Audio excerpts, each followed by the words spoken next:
Hi everyone, thank you so much for joining us today. Today's special day is our first webinar, a Moho webinar with Cartoon Saloon director Jeremy Purcell and his presentation, Puffin Rock Upgrading Oona, adding Vitruvian Bones to an existing ring. Before we begin the webinar, there are some housekeeping items that we'd like to go through. The webinar will be approximately 1 hour long. All attendees will be muted. Questions and answer session will be during the last 15 minutes of the webinar. Attendees can ask questions in the GoToWebinar question box right away. Due to time constraints, not all questions will be answered. The webinar will be recorded. The recording will be shared on social media and will be sent via email to all registrants and attendees. The panelists for this webinar are Mario Quiñones, myself, Victor Paredes, and Jeremy Purcell.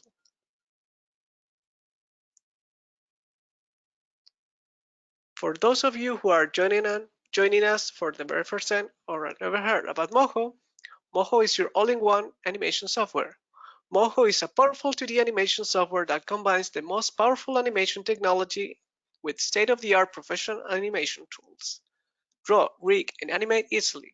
You can create your characters directly in Moho with its vector tools optimized for animation, or import images or Photoshop files keeping the link and layering structure. For more information, visit mohoanimation.com. And with that, we'd like to pass the reins of the webinar to Jeremy and his presentation, Puffin Rock, Upgrading Oona, adding Vitruvian Bones to an existing ring. Thank you so much.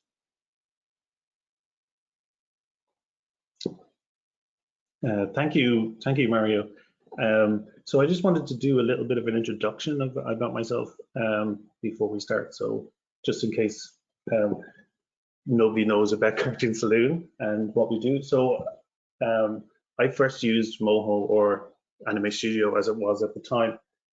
Jeremy, sorry, we can see your screen. Oh, sorry. Is it coming through now? Yes. It says it's screen sharing. Yes. Yes. Yeah. Okay. No, sharing. Thank you. Okay. Thank you, Mario. So I first used Moho on 3 scenes, I think it was, in the Secret of Kells, where we needed to make some grass move. And then since then in Cartoon Saloon, I used it on Song of the Sea as the special effects supervisor.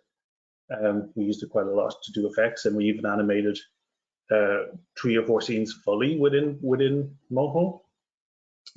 I was the sequence supervisor for the Storyworld on the Breadwinner, which was entirely animated in Moho and composited in Nuke. So that's the story of Suleiman within the film, if anybody has seen the film. Puffin Rock is a TV series that was animated in Cartoon Saloon, and I was assistant director on the TV series. And it's 78 episodes, I think, and I was assistant director on it, and that was entirely animated within Moho and compositing in After Effects. And we're subsequently working on the feature film, Puffin Rock the movie, which again is entirely animated in Moho. So that's what we're working on at the moment. And we also worked, I was the Cartoon Saloon supervising director on an Amazon Prime show, Pete the Cat, which season 1 was completely animated in Moho, and where we built all the rigs, and that was 22 episodes, I think, 22 11-minute episodes. So that they're available to Google on to Google videos and stuff if you want to have a look at some of the animation.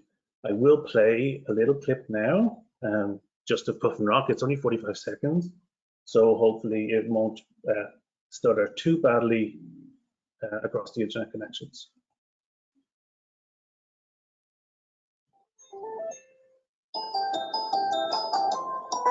Come and play.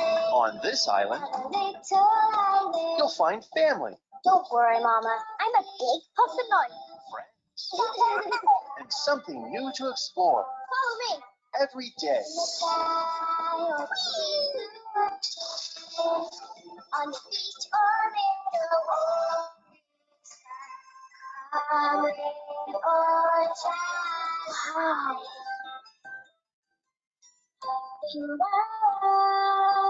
Puffin Rock, an all-new series only on Netflix.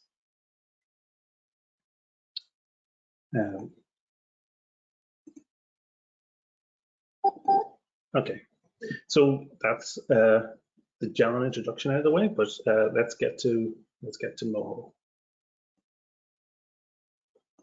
So Oona was one of the first rigs that we built for Puffin Rock. So I was just telling Mario that I think it was 2014 was the first version of her that we built in Anime Studio 9.5, I think it was at the time, and then version 10 came out and we upgraded to that because I think version 10 was when reference models, that technology feature came into Moho, and it became really useful for us while working on a TV series.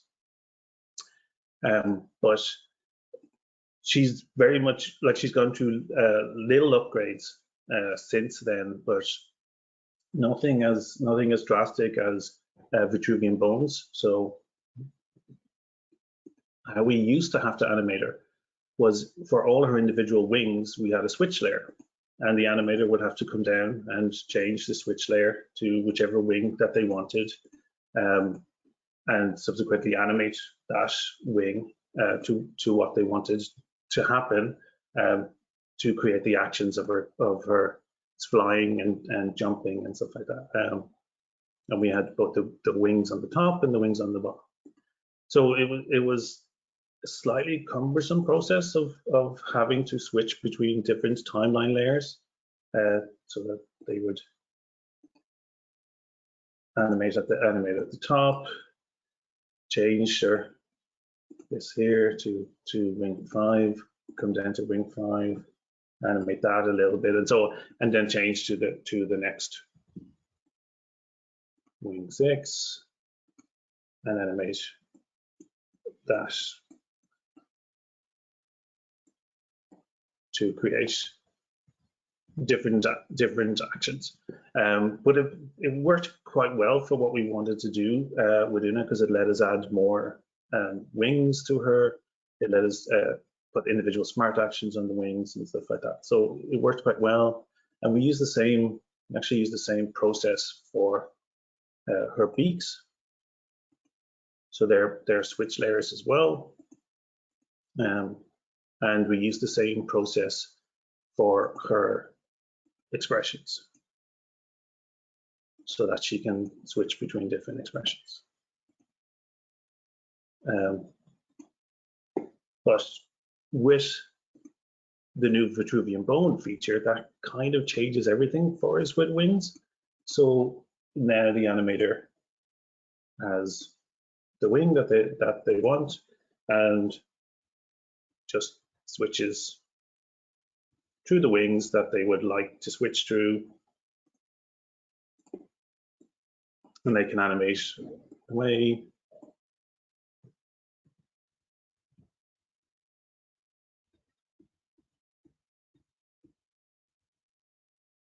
To different wings, and then we even have the back set up. So it works a lot cleaner for the animator to see everything on the timeline. They're not coming down into subfolders of different wing switch layers or anything like that. So it makes it a lot easier and a lot quicker for them to animate it.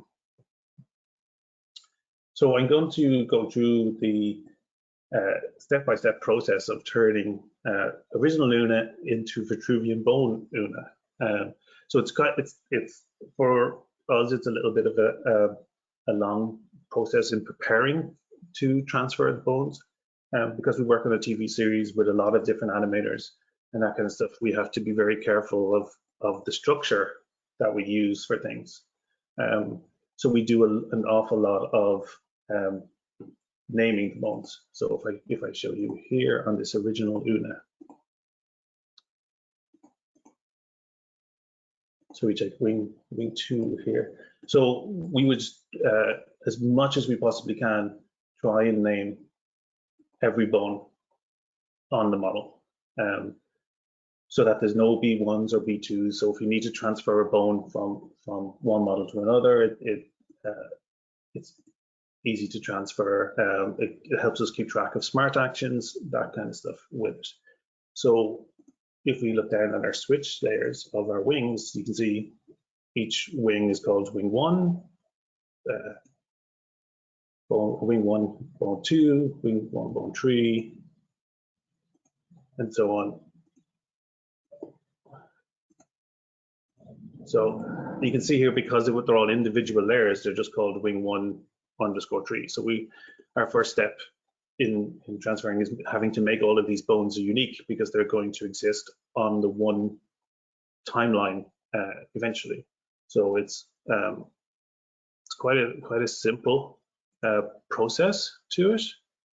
We try to keep our naming quite simple, so we can just call this wing top here, and it's just a matter of copy and pasting names through to make it unique.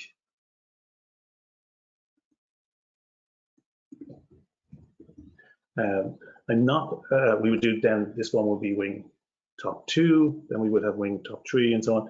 I'm not going to do all of them, because she has 16 wings in total, so it would just be watching that. But you can see here where I've named them all unique.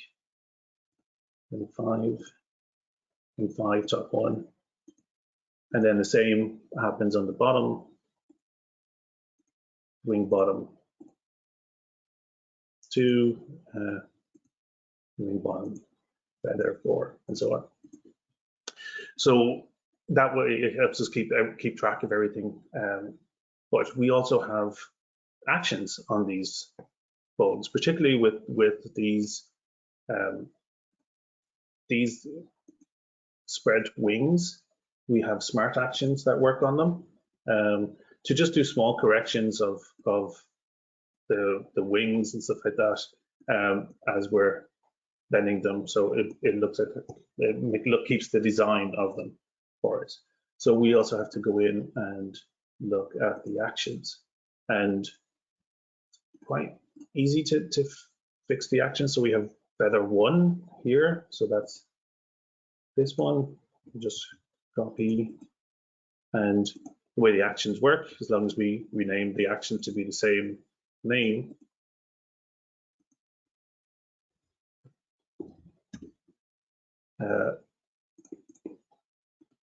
they highlight when they're connected to it, and the smart action is maintained. You probably can't see much of a difference with that, but trust me, there are vector corrections going on each individual feather. Our design of Oona and the design of the wings are very particular in certain positions. So we go through and change each one of these. So this one, like that. What's quite handy is that it actually just highlights the active smart action, so it makes it easy to do it and reconnect all the smart actions. Again, I'm not going to do all 16 wings and all the individual bones, checking them. Some of our wings don't have them, like these don't have them, so it's predominantly, like I said, the spread wings would have smart actions on it.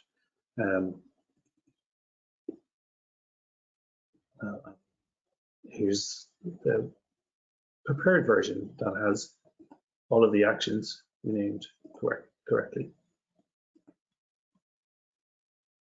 and the same for the bottom. So this is all just preparation that we put into making sure everything is individually named. It's very much something that we just do for really big productions. It might not be necessary for your own rigs to have to do it. But what we want to do next is, because we're going to get rid of these bone layers, within the bone layers, I just highlight this one here. We use the bone layers essentially working as a group layer to self-contain all the vectors. We have masking with gradients working on the feathers, but we essentially just use the bone layer as a group just to self-contain all of those vectors. So we just want to replace those with the group layer. So, and again, we would just be top. Be pretty accurate in naming each individual item. The other plus of naming all the items like this is that any one rig could be worked on by 3 or 4 different people. For example, Oona herself, from the TV series all the way through to the feature film, now has had 3 separate build supervisors. Phil, Neven, and Danny have worked on her. So having good naming structures and stuff like that helps her to be understandable, and helps all the rigs to be understandable by the next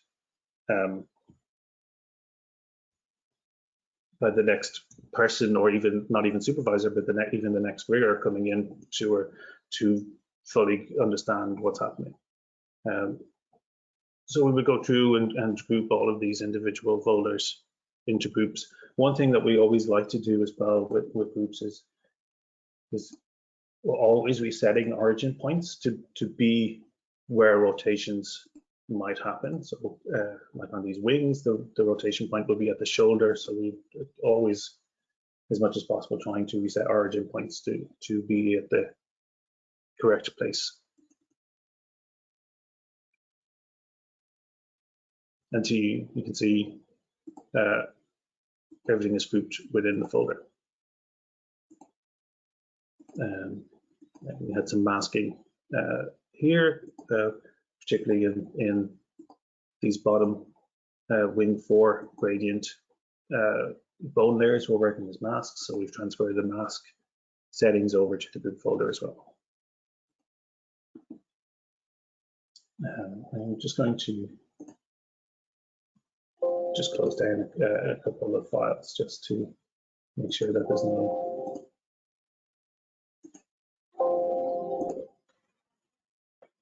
So one good piece of advice that I could, if you take away one good piece of advice from this that I could give you, is always create backups and redundancies for yourself. So in this case, like, we're going to destroy these wings. We're going to take all the vectors out, move them to a different folder. The bone layers are going to disappear and stuff like that. So before we would do that, we just create a safety backup here, even if it's just set to hide and don't render, just so that we have something that's consistent with our design reference, just in case something gets moved, something gets adjusted, that kind of stuff within the process. Particularly for the back wing here, because the back wing, if you can see here in our position settings, her top wing was built first, so everything is 0, 0 and 1 to 1 and stuff on the top wing. But then, to save time, the rigger just duplicated the top wing, which is quite common, and just flips it and changes the angle of it so that they can reuse it for the bottom wing, which works perfectly fine in the switch layers, works really well, but for us is going to be a slight issue when we get to the bottom wing. So we definitely want to keep a safety version of that, so that we can check our design against it and then delete it at the end once we're finished.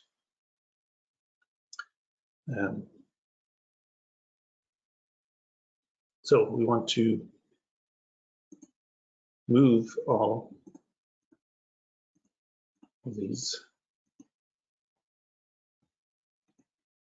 Well, before we move all of these out, actually, I'm just going to copy and paste the bone layers up. So we have eight wings to copy up. So I'll just do a couple and show you what happens with it. It's a simple, just copy and paste. And it pastes into the exact position that we want it to be in. And we just need to check the parenting. Now, because we're getting, this is our shoulder bone here.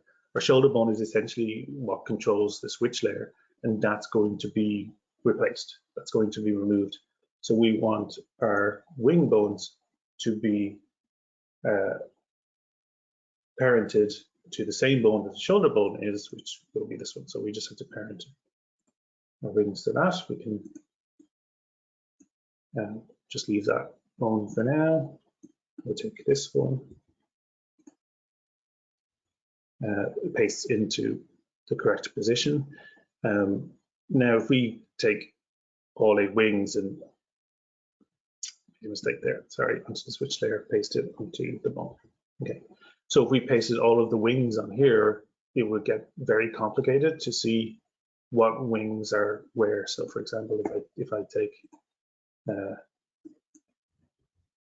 this one and paste this in, it's there. It gets, if I added wing 8 and wing 5 and wing 6, it gets quite complicated to understand which bones are connected where when trying to check them. So we use the offset bone.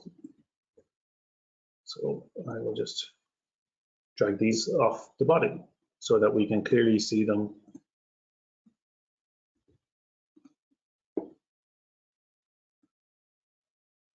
all individually. I'll just do this one here, just and so on, all through all 16 wings. We're going to just do the wing top one at the moment. So wing top, we'll just deal with the first 8 wings at the moment. So you get something like this. It's all the wings are spread out. We'll just check our hierarchy is all reparented back to the correct layer here. This wing 1 is left in the original position at the moment. I'll explain why later. It's to do with the Vitruvian bone setup, but we have all the different ones. So what we want to do next is start taking these groups out of this bone. So we can make our own group there. Wing top still, and I'll just do all of them at the same time, drag them all out into here, and they're all visible. Wing 1 is in the correct position.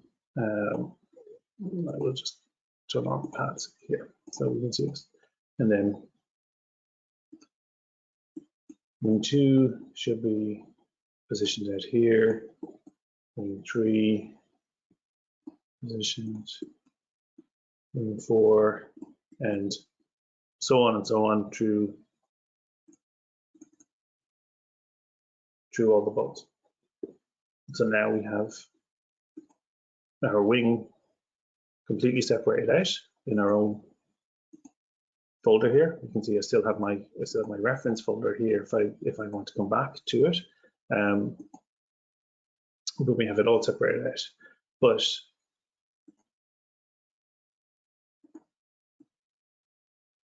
she's just a little bit broken in her parenting of bones. So some of them work, some of them don't work, that kind of stuff. So we just have to fix our parenting. So her wings were initially built with a variety of links. So we used point binding, we used layer binding, and we used flexi binding. So sometimes it's a little bit complicated. So we have a process to go through to check each one. So you can see if I click the find points, it highlights these.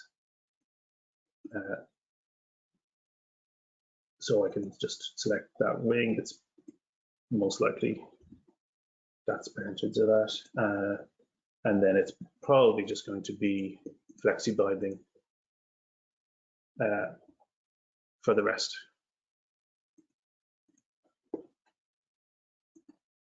So it's just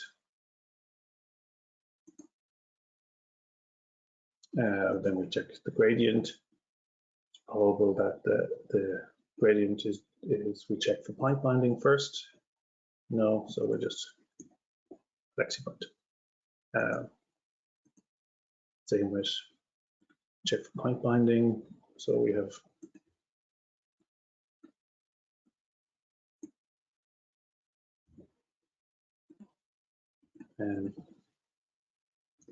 we don't see that. This is also a good reason to keep your backup in case you need to check anything for anything of a more complicated rigging system. Something like the wing top here. So this is, I'll just show you here as a little kind of trick with flexi binding. So you can see that this wing is not bound to anything bone here, but it's bound to 3 bones here. So that tells me that this shape is bound to 3 bones. So I can guess that it's probably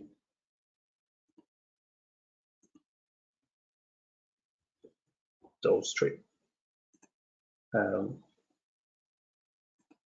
Same with feather is flexi bound to 1 bone here, so I can guess that it's probably that bone, and so on. So there's even though it's bound to 1 bone there, so I can guess it's probably supposed to be that one. So even though the binding is has been disconnected because of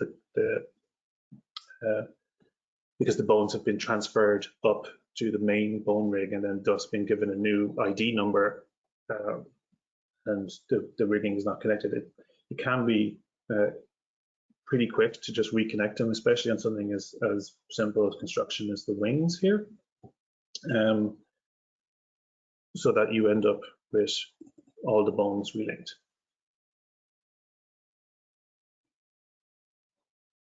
And then this is my safety one. So what's actually quite handy as well is that when you relink all your bones, I select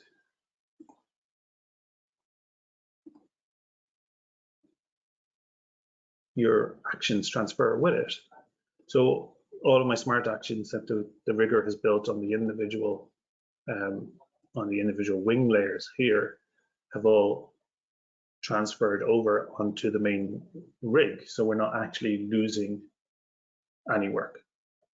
We're just reorganizing it and combining elements together, but nobody has to redo the smart action of the feather. They just need to reconnect it to the correct bone.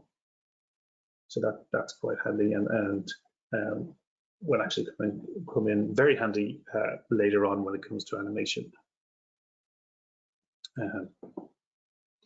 So once we have moved everything into our wing stop here, you can see I've deleted the empty switch layer that we don't need anymore once we moved everything up into it. So we're kind of getting really close to the end of one wing here. And if anybody has any questions as we go, please jump in and Mario will ask them if they're intricate to the pipeline system with it. Thanks, Jeremy. Well, there are a bunch of questions. Sure. So let's start with some of them that are related to Oona. Let me just check here. Can Vitruvian bones be used in parts different than the wings? I'm not sure I understand that question. If you have implemented Vitruvian Bones in other parts of Una's body, comparing with a previous rig version. Yes, to use Vitruvian Bones differently and different elements. I actually, do you know if I'll jump ahead really quickly to something that I was saving for the end, just to answer that question. Okay, thanks. To show you. So this is Mossy, who's one of the characters from the show. So he has, if I just disable the Vitruvian Bone here, he's actually a combination of two rigs. So we use the Vitruvian Bone here to be able to switch between two different rigs with it. And then he also has here a Vitruvian Bone for his arm. So you can have, for want of a better phrase, cascading Vitruvian bones. So if we wanted, we could have Vitruvian bones within his hand also, so the Vitruvian bone for hands, then for arms, then for the entire rig, to switch between different rigs with it. But what I might do, Mario, is just because I'm almost finished with Oona, there's only a couple of steps left, so I'll just do these couple of steps and then show you some of the other ways that we use Vitruvian Bones that might answer some of those questions. Yeah, sure, thanks. So this laying out all the wings like this lets us use revive one of the very old Moho tools called the offset bone tool. So the offset bone tool lets us on frame 0 take a wing and reposition it. So we can reposition this one down, we can reposition this one here. This is where it's quite handy to, you can check against your design model to make sure you're putting it in the correct place, and so on your reference model, and we can reposition. So the offset bone on frame 0 lets us tell Moho that on frame 1, I want you to display these elements in this place. But on frame 0, they're like this. So it makes the rigging process a lot simpler, a lot easier to see all the individual wings, but then the animator is going to see them positioned here.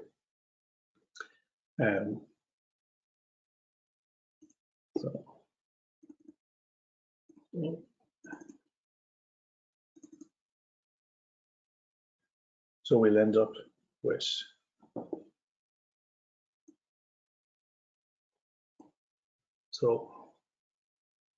this is our wing top here. I have the here.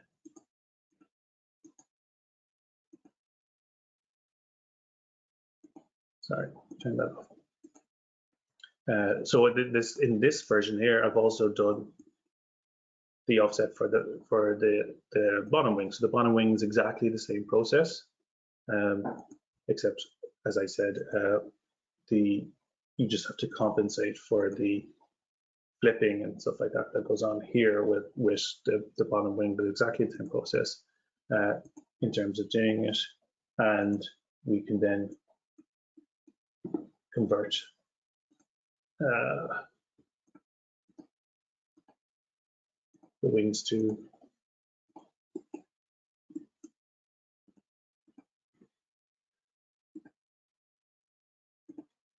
Vitruvian bones.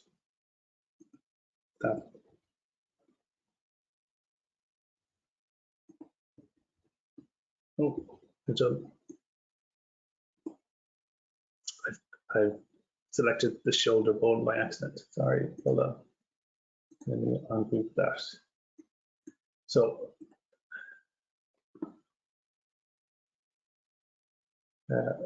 I'll come back to this one, show you. So I selected the shoulder bone, which is the incorrect bone because we don't actually need this one anymore because we've deleted the switch layer it was controlling. So we can actually get rid of that, and we can select these bones. I'll just select this small group here, and we can group those. And as with everything, we don't want to leave it as default. We want the set name.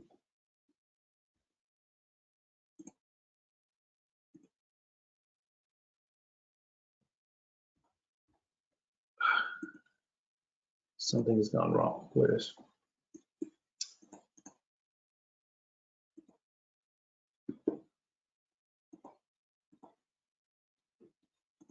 There we go.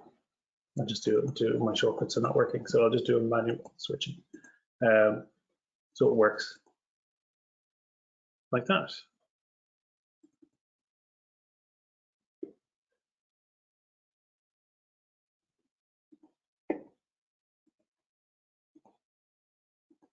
Let's try the shortcuts here.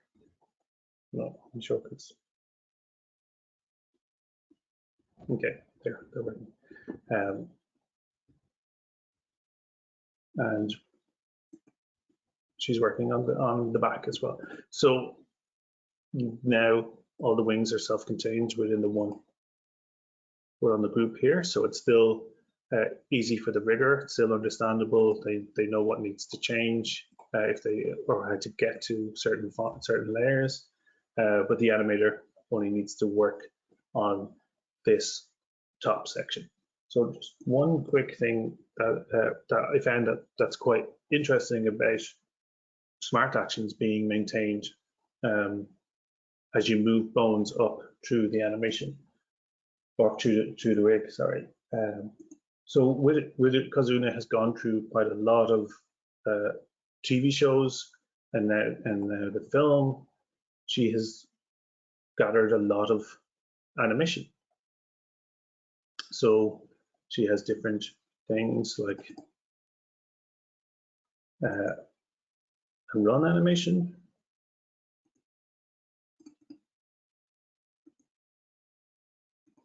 and so on, different types of runs. So these were animations that the animators would use and drop in, particularly runs and that kind of stuff, sleeping cycles if they needed it and stuff. But one interesting thing is that if we click here, now I'm just going to hopefully this will work. Oh, let me just jump to this file here. So because the animations are contained within these bones that you've transferred up, the actions get transferred with it. So you can see here that this is a smart action that I pasted in, and the actions for the individual bones and the animations on them get transferred with the copy and pasting of the bones. The only thing that you need to redo, which is like in this one, is your switch layers, because your switch layer has gone. So that's what we were using to transfer between animation. So once you recreate the switch layer animation as a Vitruvian bone switching, your animation is maintained. So it's just a little bit of extra reconnecting rather than rebuilding or anything like that. But it means that we haven't lost anything from Oona from the last 6 years of her being built. It's all carried over and maintained. It's just updated for the new system. So I'll just close all of Oona and just show you.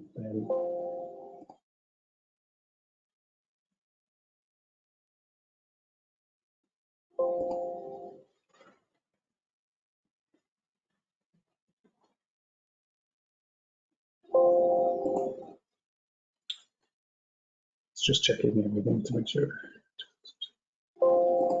Okay.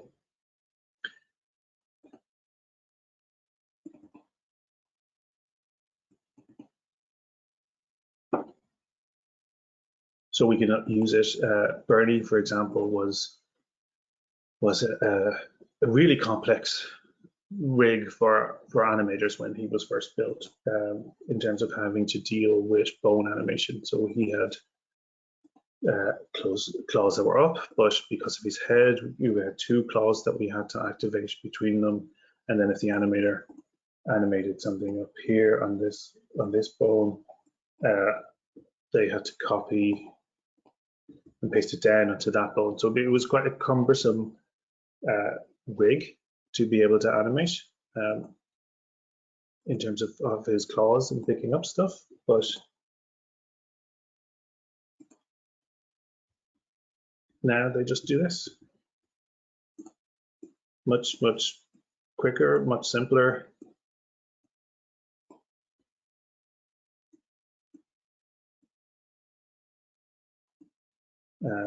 Makes the whole process a lot quicker, and that kind of stuff. So it works not just for wings, but it helps us eliminate. We still have kind of the same structure of above and below his head, but it eliminates the animator having to click down through elements. And our concept with rig interfaces is the less clicking the animator has to do to animate, the more time they can spend animating. So we try to reduce the amount of clicking as much as possible. I've showed you a quick glimpse of Mossy already, in that Mossy has cascading Vitruvian bones, being the whole model, and then individual arms. And then we can combine those to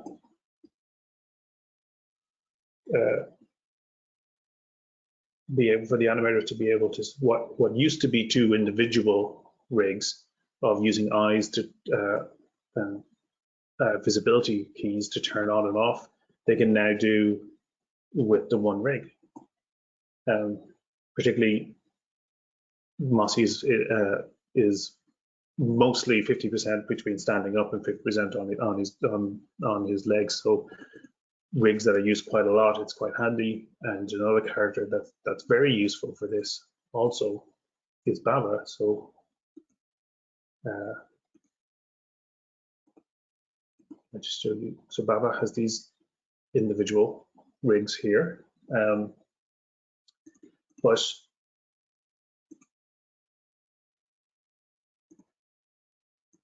I will just enable this again, and I'll show you something that's quite interesting. So we use smart actions to do a lot of the, eyes left and right, up, down, blinks, that kind of stuff. But because of the smart actions are all connected to the same bones, we can, and the bones are named by names, what actually happens is the smart actions transfer and work between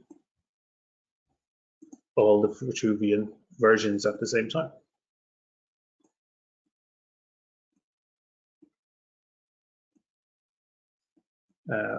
So it works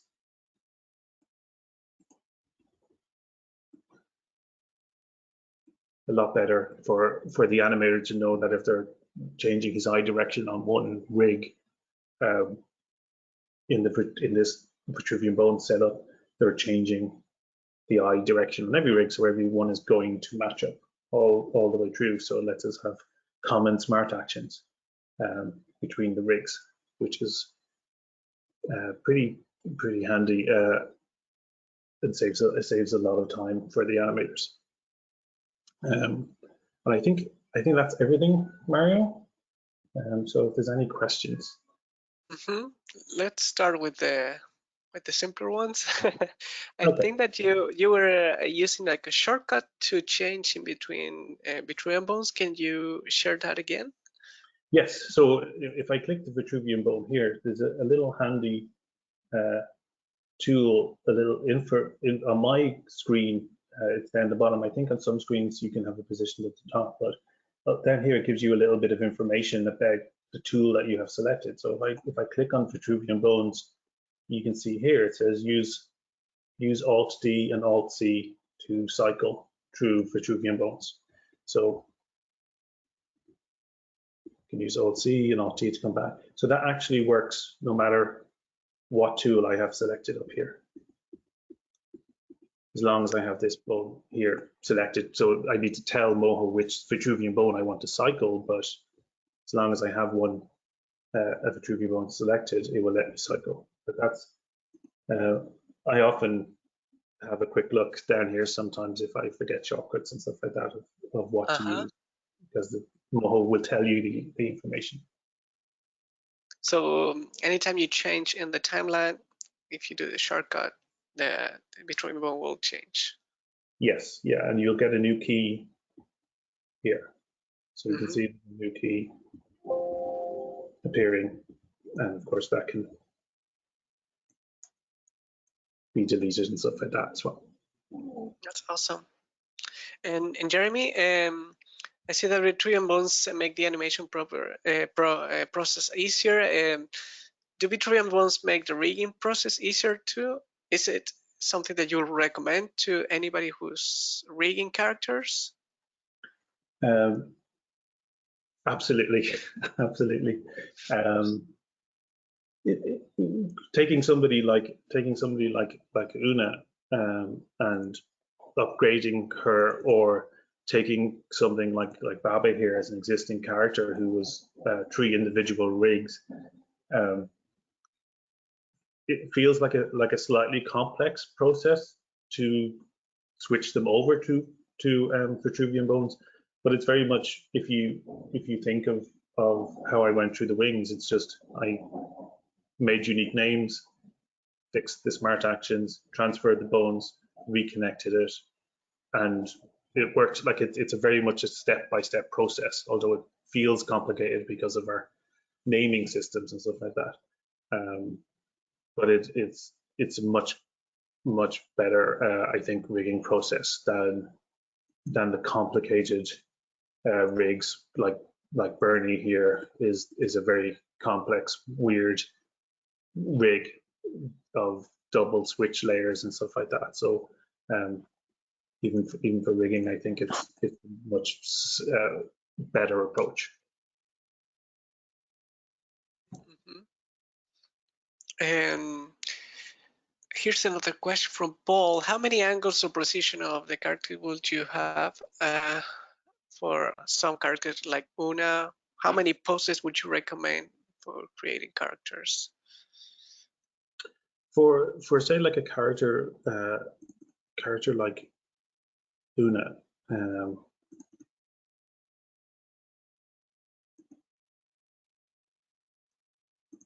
I'll just open up. I'll open up the original Baba here as well, so I can show you. This is the Baba that we've updated for the feature film. So you can see the date of last year was the last time we worked. So because he's gone through the TV series, he has quite a lot of models available here.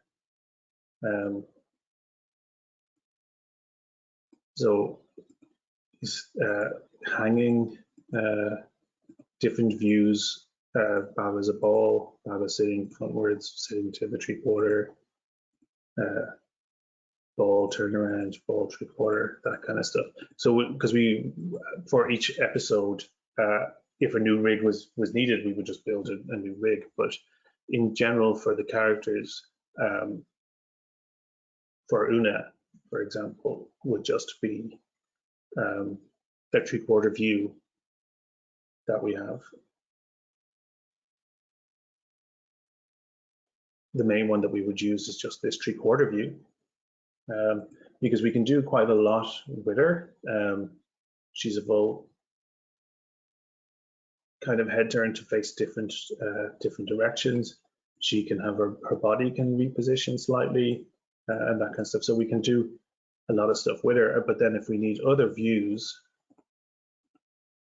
we just have a profile side view, 3/4 back and front, and that's it for for the main characters. 5 views would be all that we use within the animation of the main characters. Those 5 different views for a turnaround. We keep these 4 views separated out because the majority, the one that we use, is the 3/4 front, because it can do so much in terms of views. And then if the scene prep artist or the animator needs other views, they can come back and get them, but we don't always import all 5 views all the time. And a front view and a back view would be very rarely used within animation. It would predominantly be 3/4 front, side, and 3/4 back.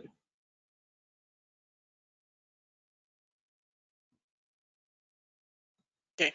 Sorry, Jeremy, I'm looking so many questions right now. No, But what would you recommend to someone who I'm sorry, let me read that again. What would you recommend to someone who wants to start creating an animated series in Moho?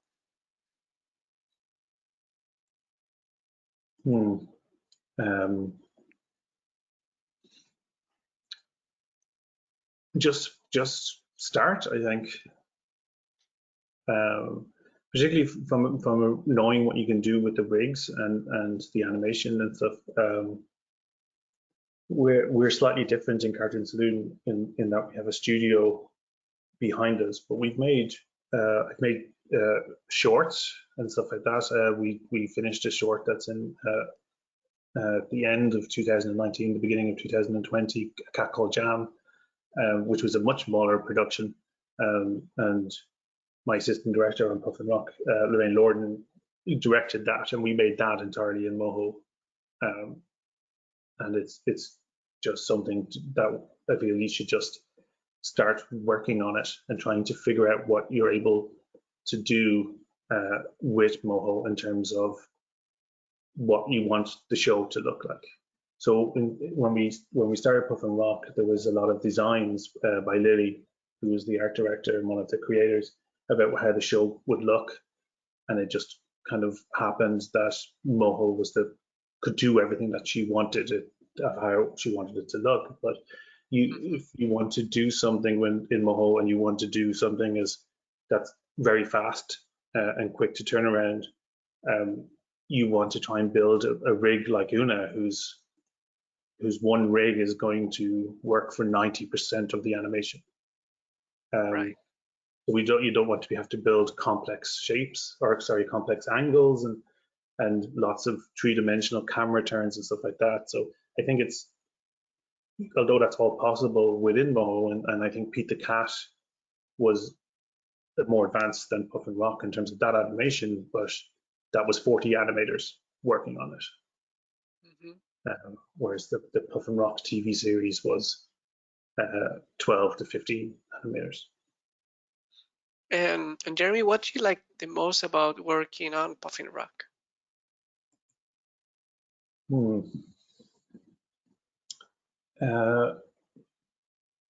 Working on the TV series, I think it was the crew and the team atmosphere,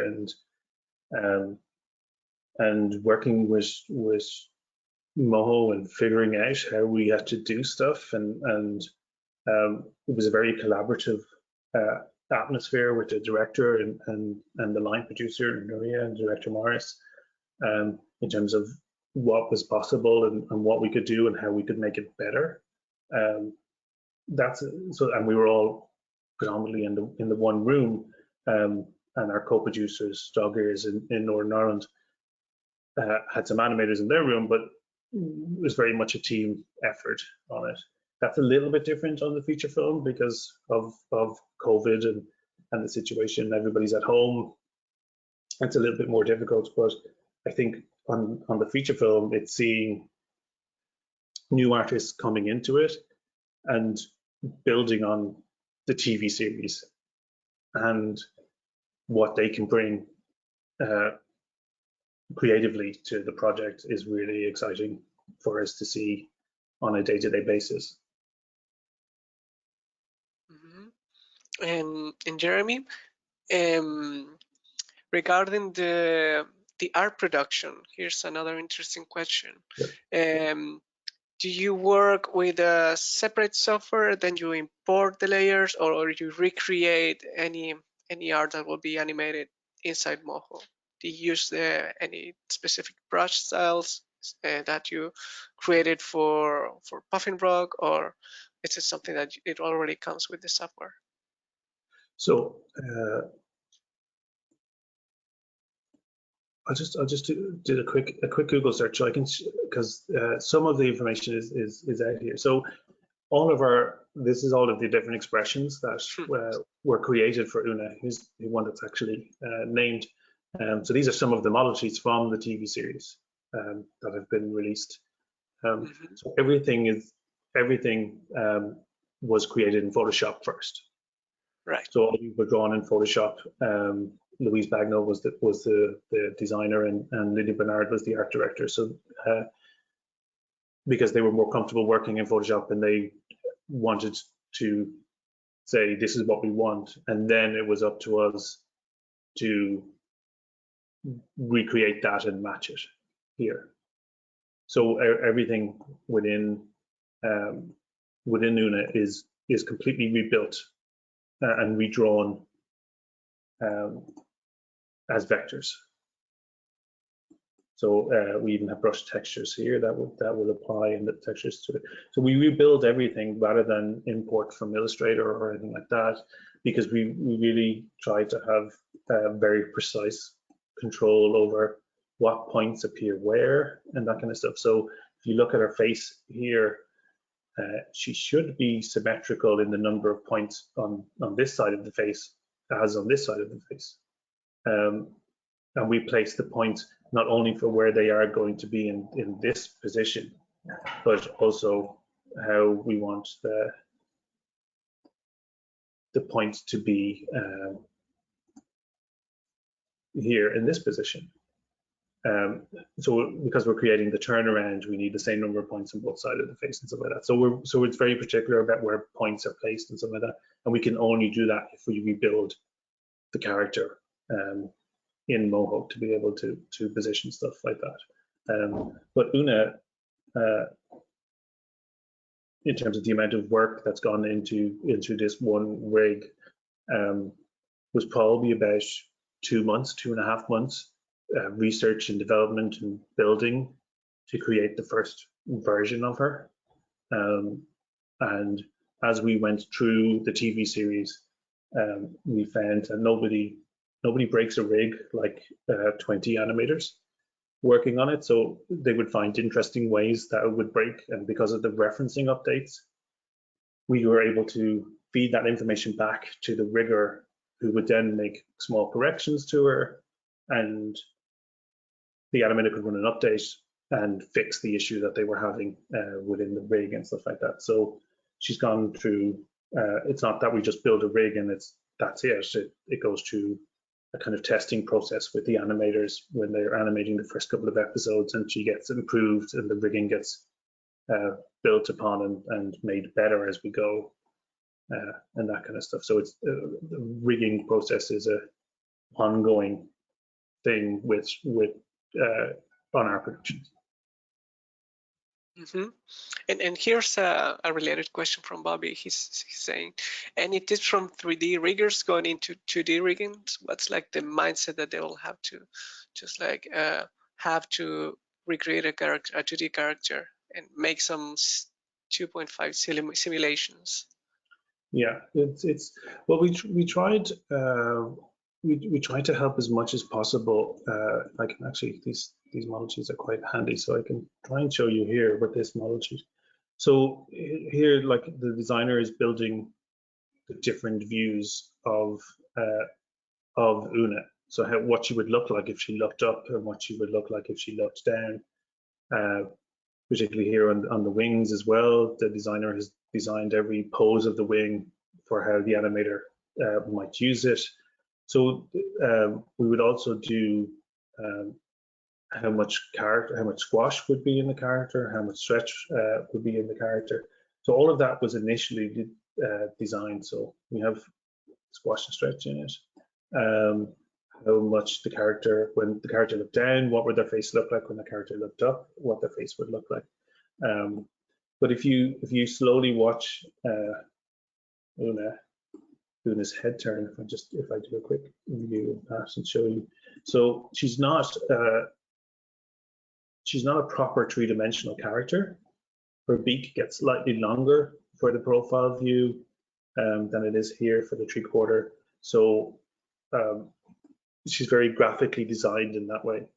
But it just happened that our first two builders, Phil and Neve, were 3D riggers who moved over and learned Moho, and were able to build these head turns and stuff like that, from just watching, just pressing play and watching and seeing what was out of place and fixing it and stuff like that, to create smooth head turns. But I hope that answers the question. Yeah, definitely. And well, time flies, Jeremy. Yes. And just one last message for anybody who's starting with Moho and starting to understand how rig works.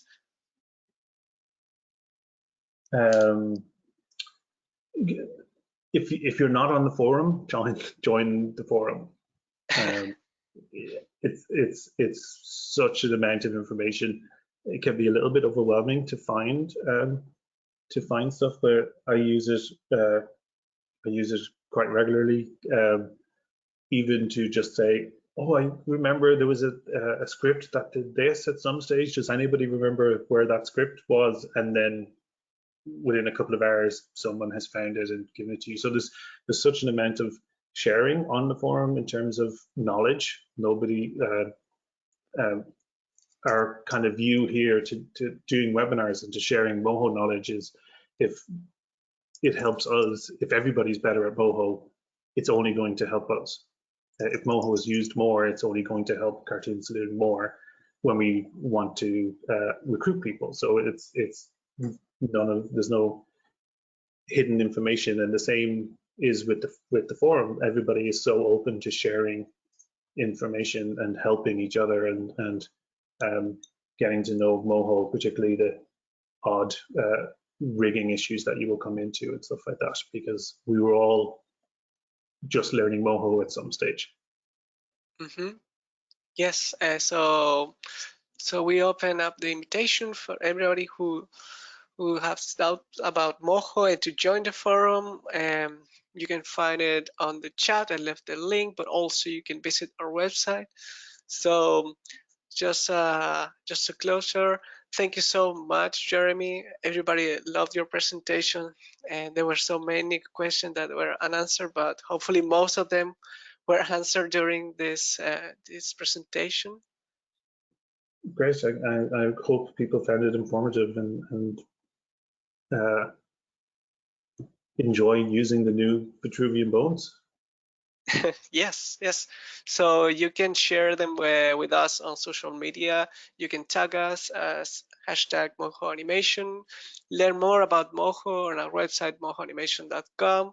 There is one link to the forum. You can find it there. Also, stay tuned with us on our social media as Moho Animation on YouTube, Twitter, Instagram, and Facebook.